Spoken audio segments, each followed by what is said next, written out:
Perkenalkan, nama saya Lintang Mirasifa dengan NIM L200-220-250. Di sini saya akan menjelaskan tentang Al-Quran dan sains pada matkul Islam dan teks. Oke, masuk pada pembahasan pertama, yaitu penciptaan dan konsepsi alam. Di sini saya memiliki 3 gambar, yaitu planet, universe, dan stars. Jadi ini merupakan awal mula konsepsi penciptaan alam itu terjadi. Oke, di sini di dalam konsepsi alam semesta itu dibagi menjadi 4 poin, yaitu awal mula terjadinya alam semesta itu yang pertama diciptakan secara tiba-tiba atau muncul begitu saja, atau yang biasa disebut out of nothing. Yang kedua adalah menciptakan diri mereka sendiri atau yang namanya self-create. Yang ketiga yaitu diciptakan oleh sesuatu yang sebelumnya sudah diciptakan juga.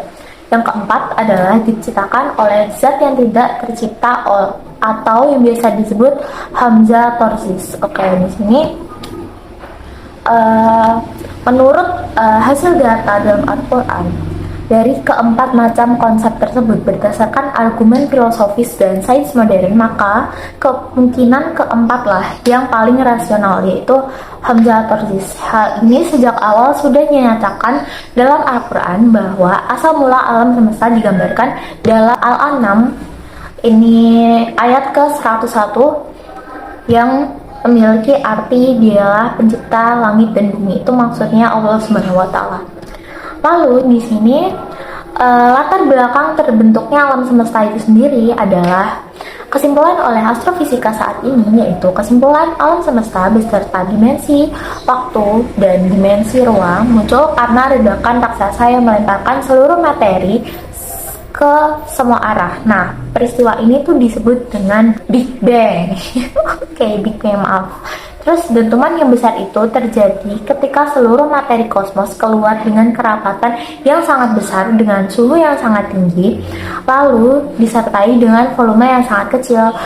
Maka dari itu, alam semesta lahir dari singularitas fisika dengan keadaan ekstrim yang menyebabkan ketiadaan. Sehingga sekitar 12 miliar tahun yang lalu itu alam semesta tercipta dari ketiadaan tersebut. Lalu di sini ada konsepsi menurut ahli. Pada abad ke-17, Sir Isaac Newton itu beranggapan bahwa jagat raya ini tuh tidak terbatas, tidak terhingga dan tidak pernah berubah. Kemudian pada akhir abad ke-18, Lavoisier itu menegaskan kekekalan massa dan diperluas oleh Einstein dalam abad ke-20 menjadi kekekalan massa dan energi, atau secara singkat dikenal sebagai kekekalan materi. Akan tetapi, observasi Hubble itu menunjukkan bahwa alam kita ini statis. Maka observasi Hubble ini mendorong para ilmuwan untuk berkesimpulan bahwa alam yang kita huni ini sekarang sudah mengembang dan volume ruang jalan raya ini bertambah besar setiap saat, sehingga timbul teori universum berekspansi seperti itu. Berikut adalah pembuktian dari ayat-ayat Al-Quran yang terdapat pada surat Al-Anbiya ayat 30, yang berarti, dan tidaklah orang-orang kafir itu mengetahui bahwa langit dan bumi itu dahulu adalah sesuatu yang padu, kemudian kami pisahkan keduanya. Yang kedua, kita masuk kepada siklus air atau hidrologi. Proses siklus hidrologi itu sendiri dimulai dari hujan atau presipitasi, yang kedua adalah evaporasi. Nah, dua proses ini adalah dua proses inti dalam siklus hidrologi. Yang ketiga adalah proses infiltrasi dan perkolasi atau peresapan. Yang keempat adalah proses limpasan permukaan atau surface runoff. Yang kelima adalah limpasan air tanah atau surface runoff. Gitu.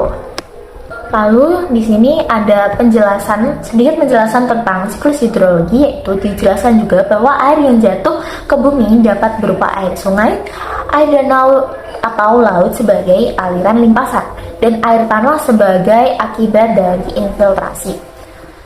Proses penguapan, pergerakan air permukaan, dan pergerakan air tanah itu berlangsung terus-menerus ya, secara berulang, membentuk siklus hidrologi yang berputar sesuai dengan sunatullah dan ketentuan Allah Subhanahu wa Ta'ala. Oke, selanjutnya saya akan menjelaskan tentang materi dan atom sebagaimana yang telah dijelaskan pada Quran Surat Ali Imran ayat 34. Pandangan awal atom sebagai bola pejar super kecil dan bagian yang tidak dapat dipisahkan lagi diyakini para ilmuwan sampai akhir abad ke-19 sampai awal abad ke-20. Pada akhirnya, ilmuwan mengungkapkan bahwa atom terbagi menjadi beberapa bagian. Nah, butiran terkecilnya itu dapat dibagi menjadi inti dan beberapa butiran terkecil yang disebut elektron. Elektron itu bergerak mengitari inti, adapun inti itu sendiri masih tersusun dari butiran-butiran kecil berupa proton dan neutron.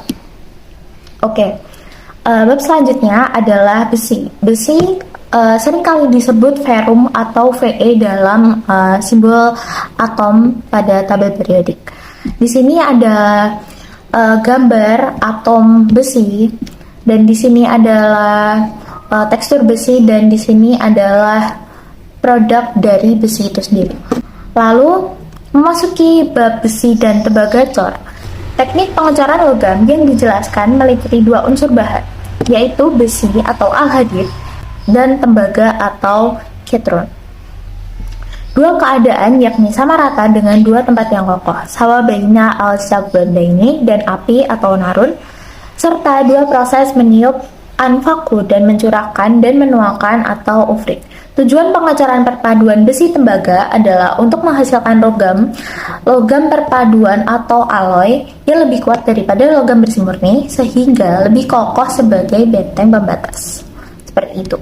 Lalu sebagaimana telah dijelaskan pada surat Al-Kahfi ayat 96 menceritakan tentang Zulkarnain diminta penduduk untuk menyelamatkan mereka dari gangguan Ya'juj dan Ma'juj. Usaha penyelamatan itu dilakukan dengan membangun dinding yang kokoh dari perpaduan besi dan tembaga di celah dua gunung yang tinggi. Ayat ini juga menjelaskan teknik pembuatannya, yakni teknik pengecoran logam dan bahan dasarnya. Lalu di sini ada bab tentang rahasia besi, yaitu yang pertama, besi diciptakan di pusat bintang melalui proses termonuklir atau proses supernova dan turun melalui meteor yang jatuh ke bumi. Nomor dua adalah saat besi berada pada titik maksimum, maka akan terjadi reaksi penggabungan inti menjadi unsur lain yang sifatnya lebih berat. Yang ketiga, ferrum atau besi terdapat pada 7 ayat yang berbeda dalam Al-Quran. Salah satunya adalah Al-Hadid. Dalam Al-Hadid itu besi dikatakan sebagai anzalna yang berarti kami turunkan.